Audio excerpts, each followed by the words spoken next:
ತಾಯಿ ಮತ್ತು ಆಕೆಯ 2 ವರ್ಷದ ಪುತ್ರಿ ಕೆರೆಗೆ ಬಿದ್ದು ಸಾವನ್ನಪ್ಪಿದ ಹೃದಯ ವಿದ್ರಾವಕ ಘಟನೆ ಕಾಸರಗೋಡು ಜಿಲ್ಲೆಯ ಉಕ್ಕಿನಡ್ಕ ಸಮೀಪದ ಏಳ್ಕಾನ ಎಂಬಲ್ಲಿ ನಿನ್ನೆ ಸಂಭವಿಸಿದೆ. ಏಳ್ಕಾನ ದಟ್ಟಿಗೆ ಮೂಲೆ ನಿವಾಸಿ ಈಶ್ವರ್ ನಾಯ್ಕ್ ಅವರ ಪತ್ನಿ ಪರಮೇಶ್ವರಿ ಮತ್ತು ಪುತ್ರಿ ಪದ್ಮಿನಿ ಮೃತಪಟ್ಟವರು. ಈಶ್ವರ್ ನಾಯ್ಕ್ ಮತ್ತು ಅವರ ಪುತ್ರ ಹರಿಪ್ರಸಾದ್ ಕಾರ್ಯಕ್ರಮವೊಂದರಲ್ಲಿ ಭಾಗವಹಿಸಲು ನಿನ್ನೆ ಬೆಳಗ್ಗೆ ಮನೆಯಿಂದ ಹೊರಗೆ ಹೋಗಿದ್ರು.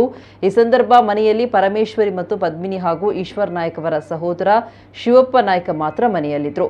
ಶಿವಪ್ಪ ನಾಯ್ಕ ಅವರು ಎಂಡೋಸಲ್ಫಾನ್ ಪೀಡಿತರಾಗಿದ್ದು ಎದ್ದು ನಡೆದಾಡುವ ಸ್ಥಿತಿಯಲ್ಲಿ ಇಲ್ಲ. ಈಶ್ವರ್ ನಾಯ್ಕ ಮತ್ತು ಮಗ ಸಂಜೆ ವಾಪಸ್ ಮನೆಗೆ ಬಂದಾಗ ಪರಮೇಶ್ವರಿ ಮತ್ತು ಮಗು ಪದ್ಮಿನಿ ಬಹಳ ಹೊತ್ತಿನಿಂದ ಕಾಣ್ತಾ ಇಲ್ಲ ಎಂಬುದಕ್ಕೆ ಶಿವಪ್ಪ ನಾಯ್ಕ ತಿಳಿಸಿದ್ದಾರೆ. ಕೂಡಲೇ ನೆರೆಕರೆಯವರಿಗೆ ವಿಷಯ ತಿಳಿಸಿ ಹುಡುಕಾಡಿದಾಗ ತಾಯಿ ಮತ್ತು ಮಗು ಮನೆ ಸಮೀಪದ ಕೆರೆಯ ನೀರಿನಲ್ಲಿ ತೇಲಾಡ್ತಾ ಇರುವುದು ಕಂಡುಬಂದಿದೆ.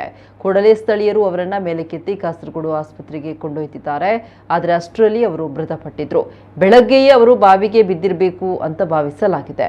ಪರಮೇಶ್ವರಿ ಮತ್ತು ಬಾಲಕಿ ಪದ್ಮಿನಿ ಸಾವಿನ ಕುರಿತಂತೆ ಸಂಶಯಾಸ್ಪದ ಸಾವು ಎಂಬುದಾಗಿ ಬದಿಯಡ್ಕ ಪೊಲೀಸ್ ಠಾಣೆಯಲ್ಲಿ ಪ್ರಕರಣ ದಾಖಲಾಗಿದೆ. ನಿರ್ದಿಷ್ಟವಾಗಿ ಸಾವು ಹೇಗೆ ಸಂಭವಿಸಿತು ಎಂಬುದು ಖಚಿತ ಆಗಿಲ್ಲ. ಆದರೆ ಮಗು ಆಟವಾಡ್ತಾ ಕೆರೆ ಬದಿಗೆ ಹೋಗಿ ಬಿದ್ದಿರುವ ಬಗ್ಗೆ ಶಂಕೆ ಇದೆ. ಮಗು ಬಿದ್ದಿರುವುದು ಗೊತ್ತಾದ ಕೂಡಲೇ ತಾಯಿ ರಕ್ಷಣೆಗೆಂದು ಕೆರೆಗೆ ಹಾರಿದಾಗ ಇಬ್ರು ಕೂಡ ಮುಳುಗಿರುವ ಸಾಧ್ಯತೆ ಕೂಡ ಇದೆ.